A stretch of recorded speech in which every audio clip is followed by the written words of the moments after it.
I was different, I guess, for my time. This isn't the first time Dennis Schleicher shared his story in front of bright lights and cameras. You were brave, Dennis. No, you were brave. No. In 1990 on stage at the Sally Jesse Raphael Show's New York City studios.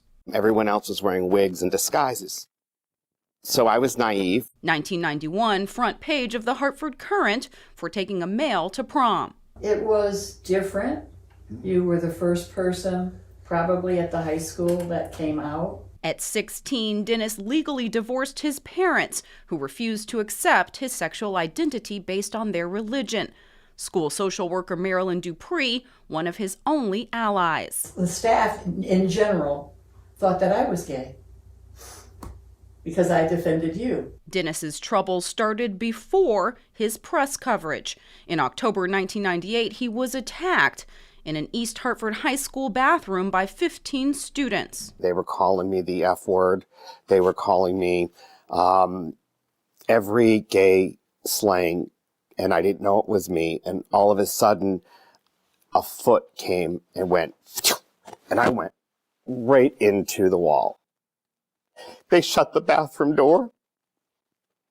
There was a security guard that was monitoring the bathroom, and they're not supposed to shut the door.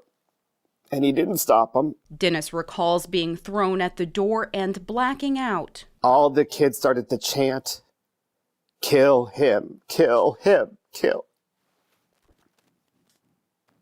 But they were saying, "Kill that faggot." He says it wasn't until he sprayed mace, given to him by a gay friend for protection, that the attackers backed off and he escaped to the principal's office. Blood's coming out of my nose, my mouth, my teeth. And they did nothing.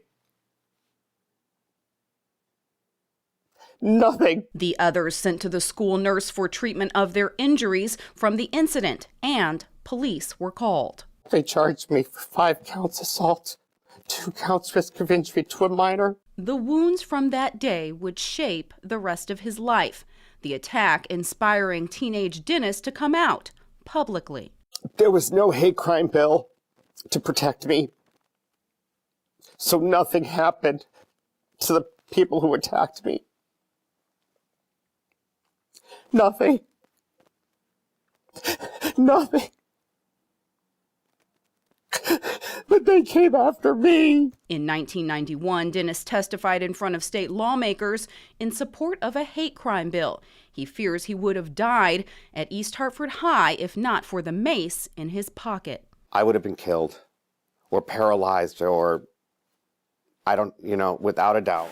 We came here to see what we can dig up, but the East Hartford Police Department only retained files for major cases like sexual assaults and homicides. Cases like Dennis's are destroyed after 10 years.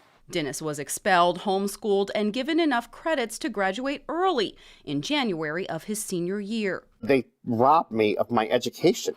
In a written statement, East Hartford Schools said it prohibits bullying and strives to make schools inclusive, referencing professional development for teachers and student equity groups at all middle and high schools. You had to contend with teachers who were not accepting. Connecticut Department of Education tracked 822 cases of bullying during the 2021-22 school year.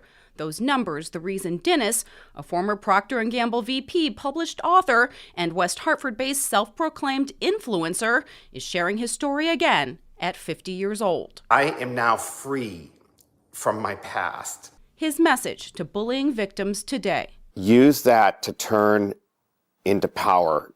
However, don't be silent about it. In East Hartford, I'm Samaya Hernandez, Fox 61, Connecticut's news station.